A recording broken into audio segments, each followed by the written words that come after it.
Bismillahirrahmanirrahim. Alhamdulillahirabbil alamin. Wassalatu wassalamu ala al-mabu'uts rahmatan lil alamin. Nabiyina Muhammad wa ala alihi wa sahbihi wa man tabi'ahum bi ihsanin ila yaumiddin, amma ba'd. Ini majelis yang ketujuh dari pembahasan kita mengkaji Manzumah al-Qawaid al-Fiqhiyah karya Syekh Abdurrahman bin Nasir As-Sa'di rahimahullahu taala.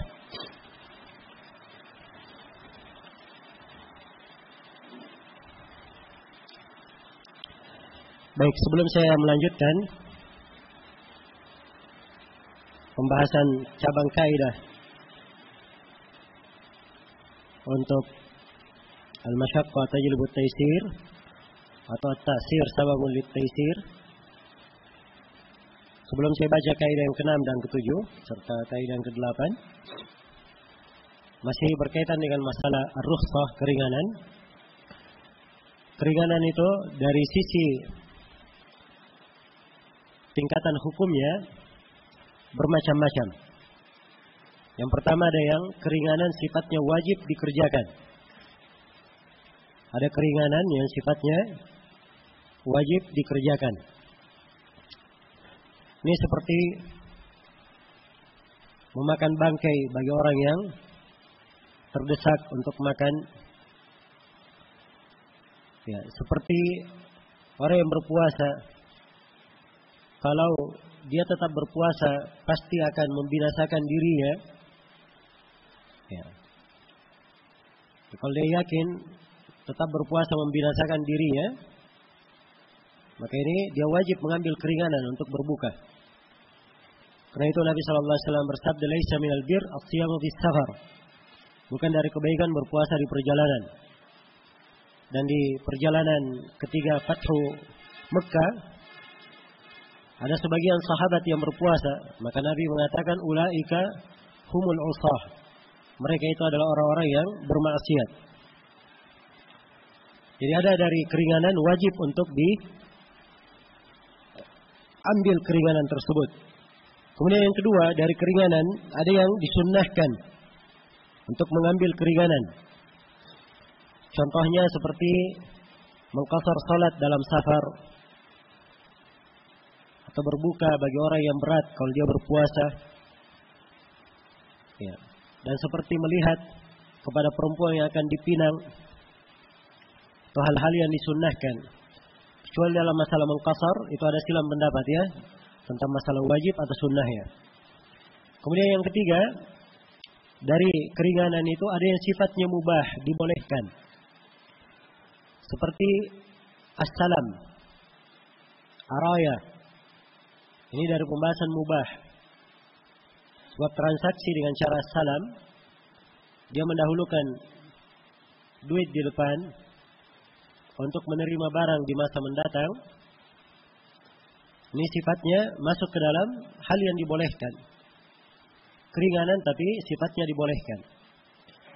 Dan bentuk yang keempat, ada dari keringanan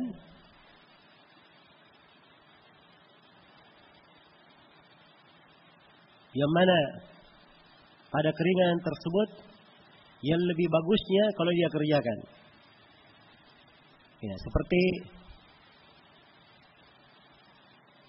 mengusap di atas kedua sepatu misalnya, bagi siapa yang memakai sepatu.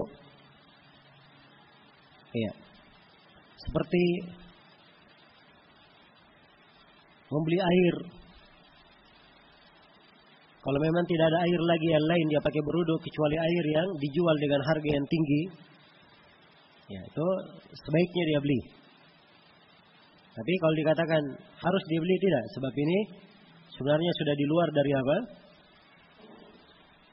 Kemampuan. Dia sudah dianggap tidak menemukan air. Nah. Baik. Jadi ini pembagian-pembagian dari hukum-hukum berkaitan dengan rukhsah. Cara umum keringanan yang Allah berikan itu adalah dari kemudahan, dan Allah cinta pada orang yang melaksanakan apa yang Allah Subhanahu wa taala ringankan. Iya. Jadi sekali lagi ini kaidah pokok. Apa yang disebut oleh penulis di sini, wa min qawaidis syari'ati at-taisiru fi kulli amrin nabahu ta'siru. Dari kaidah syariat ini adalah memudahkan pada perkara yang ada kesulitan di dalamnya. Ini kaidah sebagaimana yang telah kita jelaskan, salah satu dari 5 kaidah pokok, 5 kaidah terbesar. Di dalam kaidah ini banyak cabang-cabang pembahasan. Ada kaidah-kaidah lain yang memperjelasnya. Di sini penulis menyebutkan 3 kaidah memperjelas kaidah yang kelima ini. Ya. Ini beliau uraikan dalam ucapan beliau, walaysa wajibun bil iqtidari wala muharramun ma'tirari.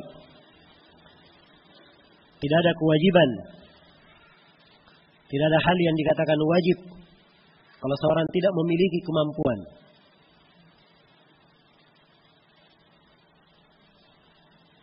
Dan tidak ada hal yang dikatakan haram apabila seseorang dalam keadaan terpaksa,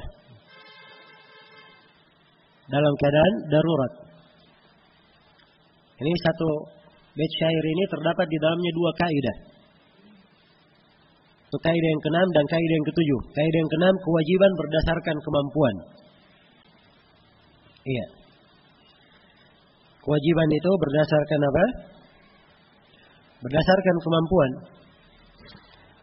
Karena Allah Subhanahu wa taala berfirman di dalam Al-Qur'an, "Fattaqullaha mastata'tum." Bertakwalah kalian kepada Allah sesuai dengan kemampuan kalian. Iya. Dan di dalam hadits Abu Hurairah riwayat Bukhari dan Muslim, Rasulullah bersabda, "Ma nahitukum anhu fajtanibu wa ma amartukum bihi fa'tu minhu mastata'tum." Apa yang aku larang kalian darinya, tinggalkanlah hal tersebut. Dan apa yang aku perintah kalian dengannya, lakukanlah perintah itu sesuai dengan kemampuan kalian. Maka pada ayat dan hadis, perintah melaksanakan kewajiban diukur pada kemampuan. Apabila ada kemampuan, maka kewajiban dibebankan terhadap dirinya. Tapi kalau kemampuannya tidak ada, maka dia tidak harus untuk melaksanakan kewajiban tersebut. Datanglah keringanan di situ pada saat dia tidak mampu. Ada keringanan. Jadi ini juga cabang dari kaidah. Tidak ada kewajiban bagi siapa yang tidak memiliki kemampuan. Ya, dan sudah kita uraikan ya pada pembahasan sebelumnya, apa saja perkara-perkara yang mendapat keringanan itu. Iya. Dan tentunya di dalam masalah mengukur kemampuan, ini ada rincian-rincian kalau kita masuk di dalam cabang-cabang permasalahan fikih. Iya. Pada sebagian halnya ada yang dirinci, tapi dasarnya kaidah ini berlaku umum, bahwa tidak ada kewajiban kecuali apabila ada kemampuan. Ya. Tidak ada kewajiban kecuali disertai dengan apa? Kemampuan. Iya. Kalau tidak ada kemampuan, berarti hal tersebut tidak diwajibkan terhadapnya. Tidak diwajibkan terhadapnya. Iya.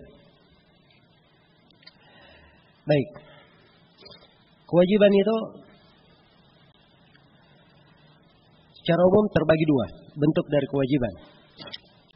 Ada kewajiban yang merupakan satu rangkaian, tidak terpisah-pisah. Iya.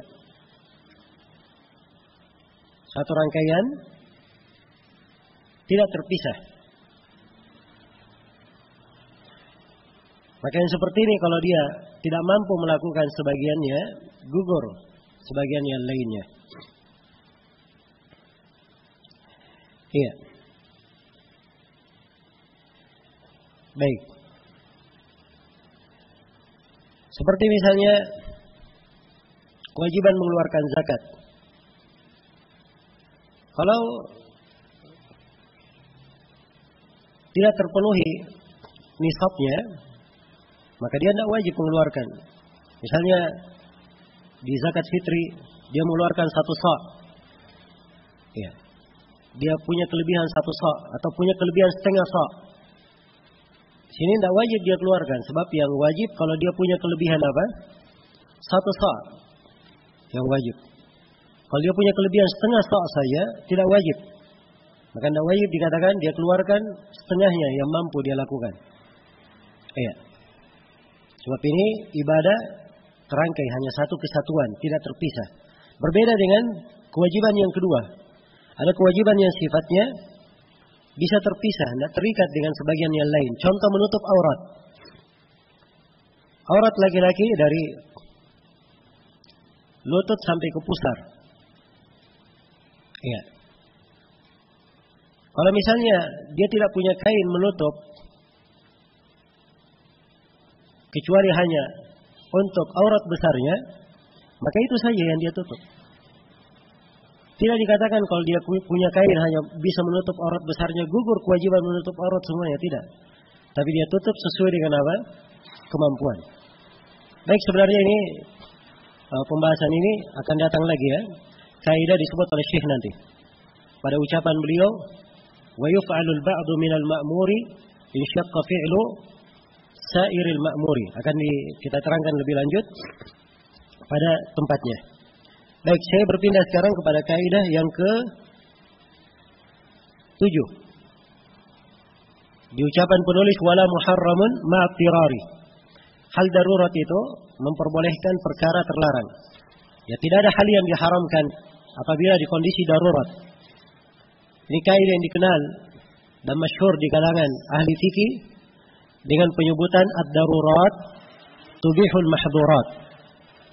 Perkara-perkara yang darurat itu membolehkan hal-hal yang dilarang. Iya. Ini termasuk kaidah indah yang menggambarkan bagaimana kemudahan di dalam syariat, diberikan kemudahan kalau ada hal yang menyusahkan. Jadi pada posisi ada hal yang darurat, maka itu membolehkan perkara yang dilarang. Hanya saja ini kaidah perlu diukur dengan ukuran sebagaimana yang ditetapkan oleh syariat. Sebab banyak orang berdalilkan dengan kaidah ini, bermudah-mudahan. Ya. Tiap kali ada masalah yang dihadapi, oh ini darurat. Ya, darurat. Dia cari modal sana sini, ya, tidak dapat modal, kemudian datang ke bank riba, minjam modal. Oh saya darurat. Darurat untuk apa? Meminjam modal. Ya. Sebagiannya lagi dia belajar di negeri kafir. Ya. Belajar di negeri kafir. Kemudian berzina. Wah ini darurat. Ya. Apa? Darurat untuk menjaga kehormatan. Nah, jadi penggunaan kata darurat pada sebagian orang ini adalah hal yang apa? Keluar dari ketentuan syariat. Nah, maka ini perlu diposisikan apa mana darurat yang membolehkan hal yang dilarang itu. Iya, jangan sampai seorang bergampangan menggunakan kaidah-kaidah bukan pada tempatnya. Baik, kaidah ini ya, yang disebut oleh penulis wala muharramun ma'tirari, dan tidak ada hal yang diharamkan itu kecuali pada posisi darurat. Ya. Ada beberapa ayat dalam Al-Quran tentang masalah memakan bangkai, darah, daging babi, dan sembelihan yang tidak disembelih untuk Allah. Itu boleh dimakan. Disebut dalam 5 ayat menjelaskannya di dalam Al-Quran. Ya. Di antaranya adalah ayat di surah Al-Baqarah, "Faman yattara ghaira baghin wala 'adin fala itsma alaih. Siapa yang terdesak, ya, ghairu bagin, di mana dia tidak sewenang-wenang di dalamnya, wala adin, dan tidak pula melampaui batas, fala itsma alaih, maka tidak ada dosa terhadapnya. Iya. Jadi kalau dia darurat di posisi dia memang makan bangkai atau makan darah atau makan daging babi, ya, bukan karena kesewenang-wenangan dari dirinya di posisi darurat, bukan pula melampaui batas, karena memang hal darurat, maka dikatakan fala itsma alaihi, tidak ada dosa terhadapnya. Tidak ada dosa terhadapnya. Maka ini ayat-ayat menunjukkan kaidah dasar. Iya. Di dalam masalah ad-darurat tubihul mahdhurat. Perkara yang darurat itu membolehkan hal yang dilarang. Dan juga ayat yang lain di surah Al-An'am, wa qad fassala lakum ma harrama 'alaikum illa ma dhurrirtum ilaih. Telah ditafsil, dirinci apa yang Allah haramkan terhadap kalian kecuali apa yang kalian darurat terdesak kepadanya. Iya. Jadi ayat-ayat ini adalah patokan dalil tentang hal tersebut, bahwa perkara yang darurat kadang membolehkan hal yang mahdurat. Dan dimaklumi kisah Ammar bin Yasir yang dipaksa untuk mengucapkan kalimat kekufuran. Iya. Kalau beliau tidak mengucapkannya akan dibunuh. Akhirnya ia mengucapkannya. Iya. Ini darurat sehingga ya dibolehkan mengucapkan. Dan dalam Al-Quran disebutkan bagaimana maaf untuk beliau dalam hal ini dan apa-apa yang semisal dengannya. Man kafara billahi min ba'di imanihi illa man ukriha wa qalbuhu mutmainnun bil iman. Siapa yang kafir kepada Allah setelah keimanan, kecuali orang yang terpaksa sedangkan hatinya tenang dengan keimanan. Iya. Maka diambil kaidah bahwa darurat itu membolehkan hal yang apa? Hal yang mahdhurat, hal yang dilarang. Baik. Ini diantara dalil-dalil yang menunjukkan tentang kebenaran dari kaidah ini. Iya, kebenaran dari kaidah ini. Hanya saja perkara darurat itu ya, diukur dengan sebab-sebab yang telah kita terangkan sebelumnya di kaidah pokoknya. Ya, di kaidah pokoknya. Baik. Karena sebab-sebab keringanan itu sudah dirinci semuanya ya. Safar, keterpaksaan, kelupaan, kejahilan, ya, dan selainnya. Ya. Dari perkara-perkara yang merupakan apa? Sebab adanya keringanan. Maka perkara-perkara yang dikatakan masuk ke dalam pembahasan darurat, ya, diarahkan kepada makna tersebut. Iya. Kemudian di sini diantara hal yang perlu saya terangkan bahwa dibedakan antara hajat dan darurat. Karena kadang sebagian ya, para ulama membahasakan darurat itu dengan kata hajat. Ya. Sehingga mereka katakan misalnya ya, melihat kepada perempuan yang bukan mahram untuk melamarnya dalam rangka meminangnya, itu adalah darurat. Mereka bahasakan dengan bahasa apa? Darurat. Iya. Kalau asal kata darurat itu sendiri, itu artinya tidak ada jalan lain kecuali apa? Dengan hal yang darurat tersebut. Iya. Ini rinciannya ya di darurat itu. Iya. Jadi kalau dikatakan apa batasan seseorang itu dikatakan dia darurat, nah ini dari perkara yang akan kita rinci nanti. Hanya saja kita bedakan ya antara darurat dan apa? Dan hajat. Ya hajat diperbolehkan juga kalau memang ada keperluan. Hanya saja beda antara dua hal, antara hajat dan apa? Antara hajat dan darurat. Baik, saya akan bedakan secara terperinci. Sebelum saya bedakan, saya kembali dulu tentang pembahasan ukuran darurat itu apa. Supaya seorang tidak bergampangan berkaitan dengan masalah darurat.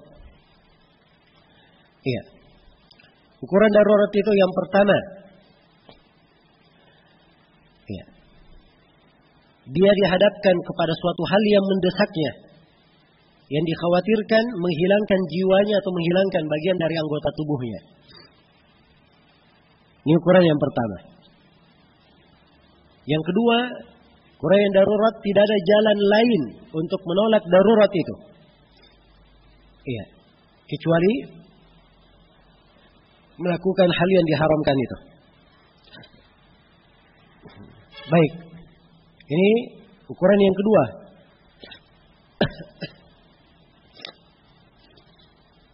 Dari kata darurat. Kemudian yang ketiga, hendaknya darurat itu adalah perkara yang mendesak, sudah ada di depannya. Ya. Bukan darurat perkara yang baru mau datang. Kalau perkaranya baru mau datang, nah itu belum darurat namanya. Iya. Jelas ya? Misalnya dia berkata, diancam sama perampok. Ya. Kamu mencuri di rumah si fulan. Kalau tidak saya bunuh kamu 1 bulan lagi. Ya.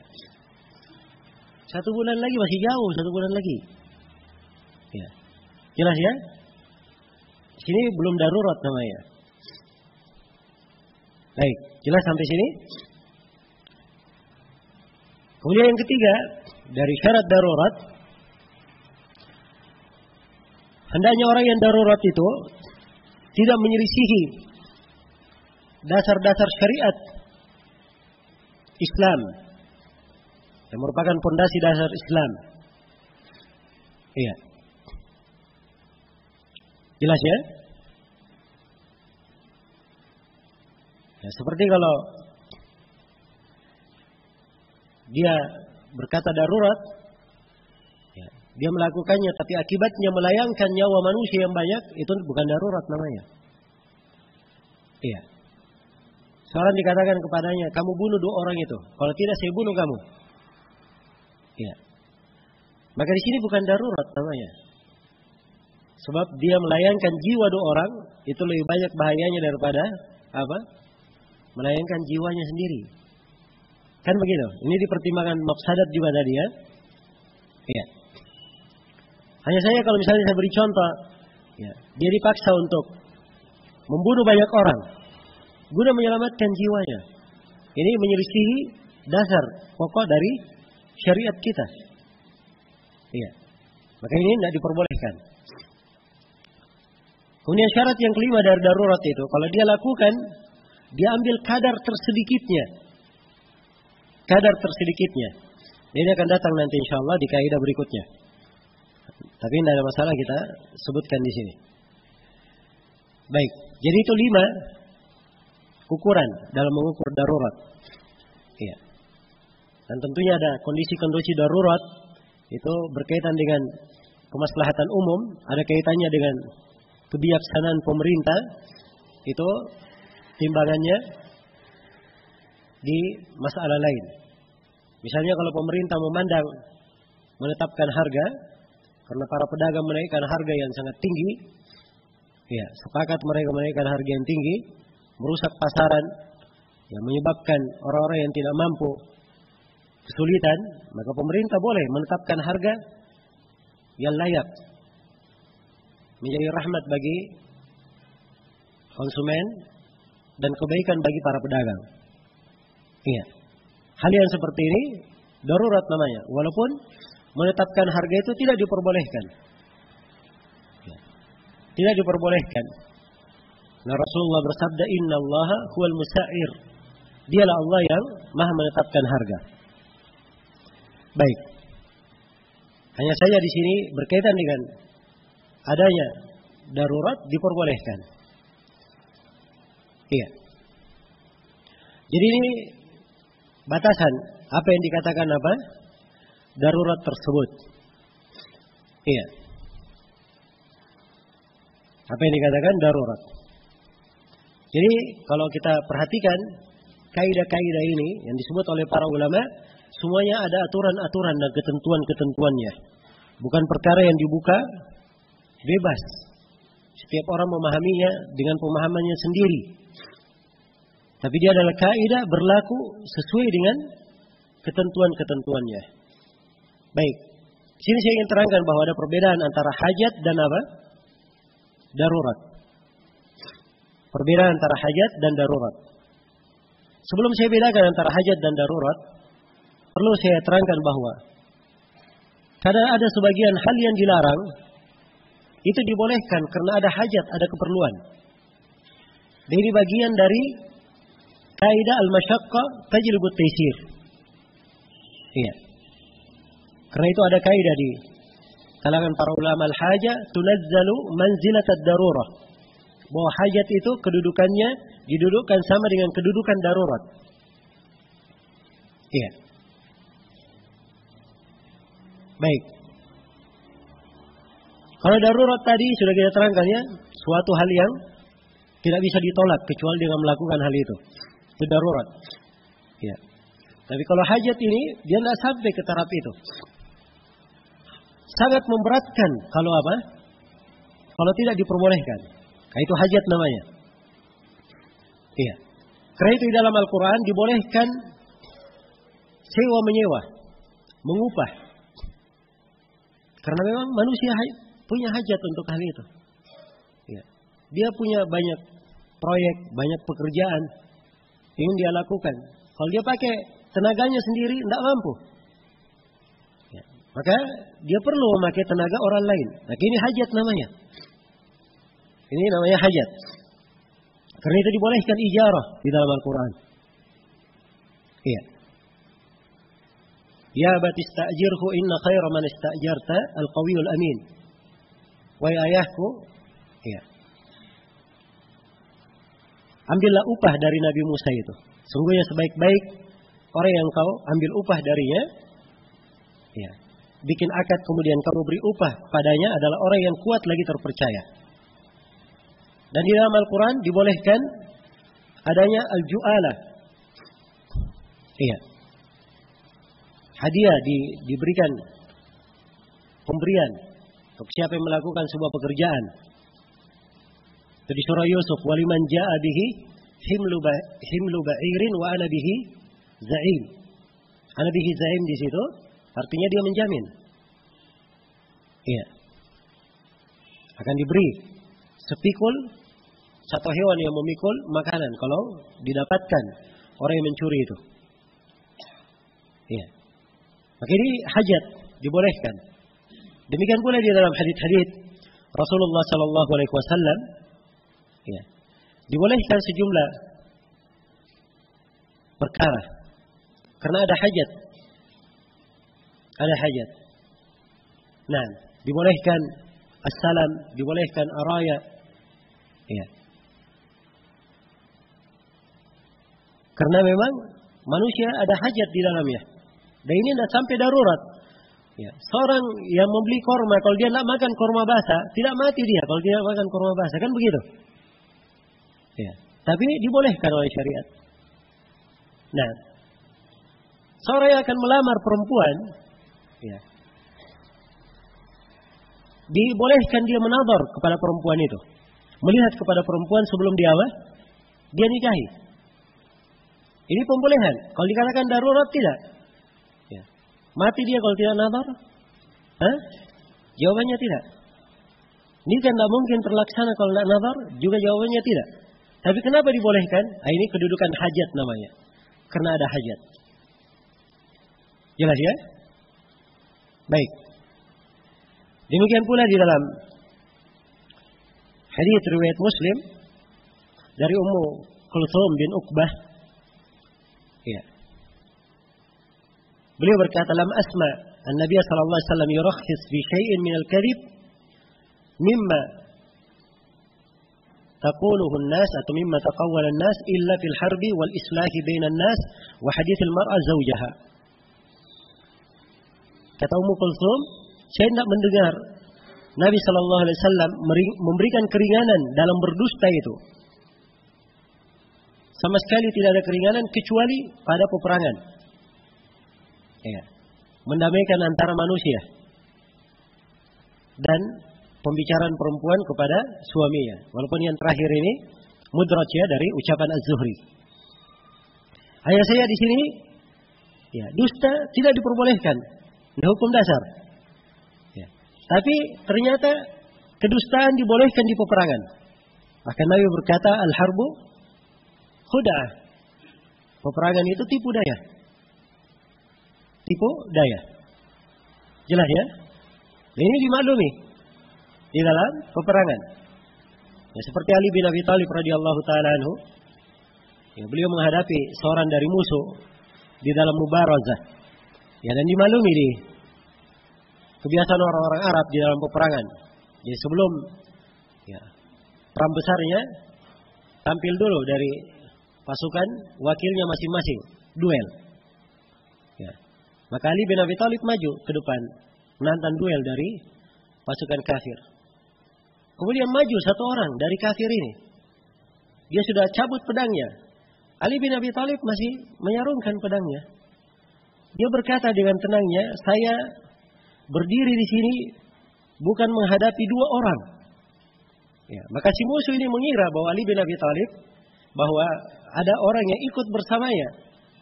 Maka si musuh menoleh ke belakang. Begitu dia menoleh ke belakang, ditebas oleh Ali bin Abi Thalib. Ya. Jelas ya? Dan Ali tidak berdusta sebenarnya. Dia hanya bilang, "Saya berdiri di sini tidak menghadapi apa? Dua orang." Ya. Orang ini menyangka bahwa ada yang ikut di mana? Di belakangnya, makanya dia menoleh. Begitu dia menoleh, salah sendiri. Ya. Jelas ya? Maka di peperangan itu biasa. Hal-hal yang seperti ini, hal yang dimaafkan. Nah, ini dibolehkan karena apa? Karena hajat.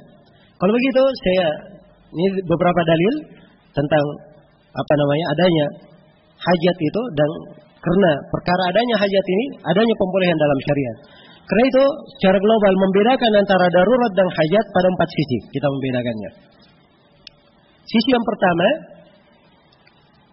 kesusahan pada darurat itu lebih berat daripada kesusahan pada hajat. Dua-duanya hal yang menyusahkan kalau tidak dilakukan. Tapi pada darurat lebih lebih menyusahkan. Ini perbedaan yang pertama. Perbedaan yang kedua,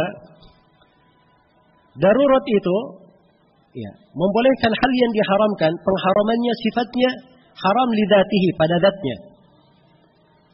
Ya. Adapun hajat itu pembolehannya pada hal yang diharamkan yang sifatnya ligairihi, pada selainnya.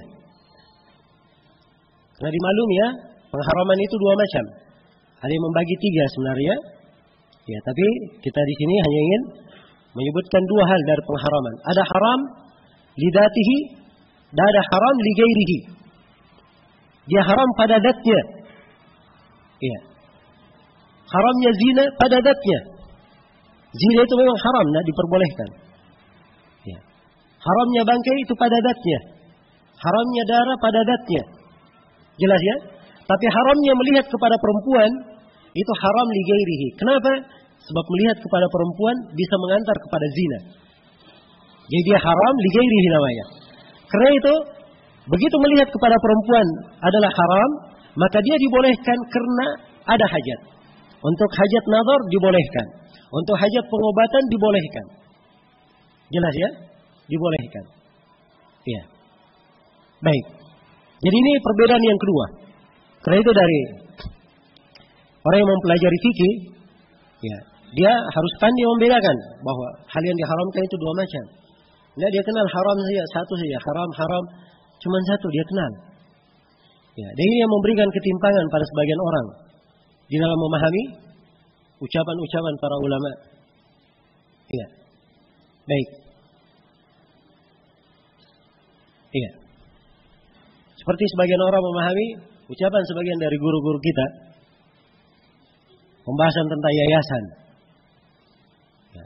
Seakan beliau tidak membolehkan, mengharamkannya. Dia pahami haram lidatihi. Ya. Dan ini kadang-kadang pemahaman yang seperti ini yang membuat manusia berjelek sangka terhadap para ulama.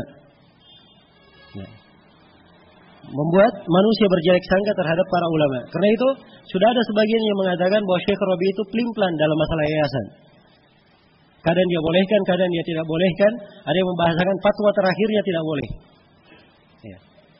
Dan seluruh hal ini cuman tidak paham saja ucapan alim ulama itu apa. Dasarnya bukan syekhnya berfatwa bagaimana, tapi dasarnya mereka tidak paham apa yang diucapkan oleh syekh tersebut. Ya. Ini satu di dalam memahami haram itu sifatnya apa? Lidatihi, liwasfihi, ligairihi, itu harus dipandai seorang membedakannya. Nah, jadi ini yang kedua ya, saya bedakan. Ya.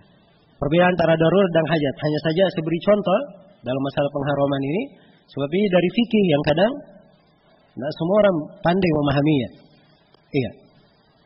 Baik. Kemudian yang ketiga, perbedaan yang ketiga, kalau darurat itu yang menyebabkan adanya darurat karena terpaksa. Adapun menyebabkan adanya hajat karena memang ingin mendapat kemudahan. Iya, ingin mendapat kemudahan. Ini perbedaan yang ketiga. Perbedaan yang keempat, hukum-hukum darurat itu sementara. Iya, hukum-hukum darurat sifatnya apa?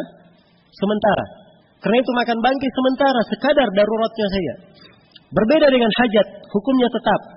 Melihat perempuan yang untuk nadar itu boleh pada seluruh bentuk nadar yang sifatnya ingin melamar. Dan ini hukum tetap berlaku. Ya, salam itu adalah hukum tetap dibolehkan dengan syarat-syaratnya. Ada 8 syarat dikenal di dalam pembahasan fikih. Araya adalah boleh, ya, dengan 5 syarat yang dikenal di pembahasan fikih. Baik, jadi dia boleh karena memang salam dan araya ini pembolehannya karena hajat, bukan karena darurat. Adapun darurat itu pembolehannya sementara. Pembolehannya sementara. Jadi ini perbedaan-perbedaan antara hajat dan darurat. Dan insyaallah taala dengan memahami perbedaan-perbedaan ini, kita akan ya lebih kuat lagi ya mendudukkan kaidah-kaidah yang disebut oleh Syekh di sini. Baik, untuk sementara saya cukupkan sampai sini, insyaallah taala kita sambung setelah salat Isya. Subhanakallahumma wa bihamdik asyhadu an la ilaha illa anta astaghfiruka wa atubu ilaik walhamdulillahirabbil alamin.